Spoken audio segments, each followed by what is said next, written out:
Hi, thanks for tuning into my video. My name's Hannah. I'm a consortium trustee, but for my day job I work for an interfaith charity called 3FF. If you're interested, by the way, in talking more about faith and belief and sexual orientation and gender identity, give me a shout.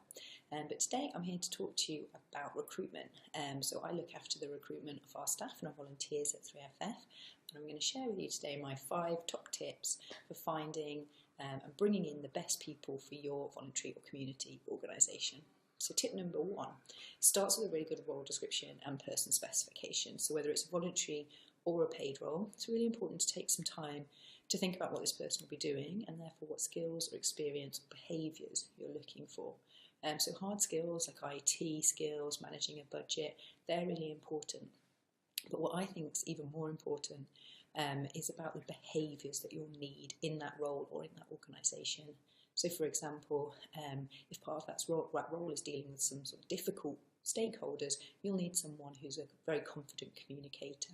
On the other hand, you might need someone who's diplomatic, sensitive, someone who's adaptable.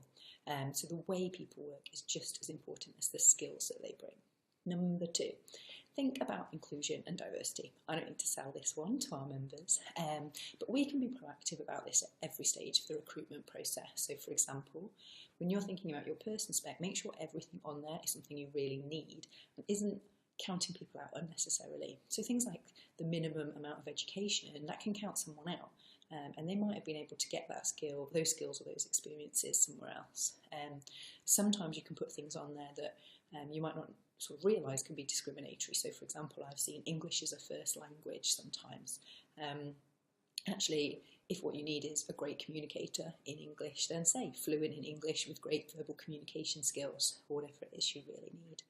Make sure you're advertising in loads of different places so you're reaching out beyond our usual networks. Social media is good for this, job sites, partner organisations, maybe even old-fashioned print media is a good way to reach out to some different people. Make sure you're monitoring anonymously the diversity of your applicants as they come in so you can see if those efforts that you're making are working. Number 3.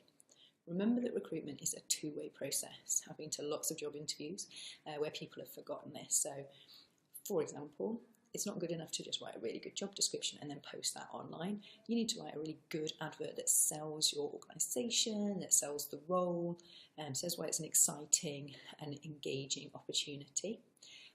Make sure you're professional, nice to everyone who applies, make sure you're getting back to people in a timely way, all of that kind of stuff. Give them feedback. Make sure that you try and impress them during the interview as much as they will be trying to impress you. Which, number 4, brings me to the interviews. Competency-based questions are a really good interview format. So they're those give me an example of a time when type questions.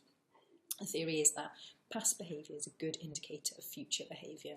So it's really easy to say, oh yeah, I'm a great communicator, but actually if you say, well, give me an example of a time when you've had to communicate, with a difficult audience or something like that, then you can really see if they've got the skills that they say they have. Make sure you know what you're looking for in their answers. It's very easy to kind of get carried away or get wowed by the most eloquent or the most coherent answers, but remember, you're not looking for the person who's best at interviews, you're looking for the person who's going to be best for that role. And it sounds obvious, but not everyone does it. Make sure you ask everyone the same questions because you want to make sure you're all being fair and giving everyone the same opportunity. And number 5, get your tech to help you. So you can use things like we use FormSite, Google Forms is good, so you can design some bespoke application forms so you can really drill into what you're looking for better than you would be able to on a CV.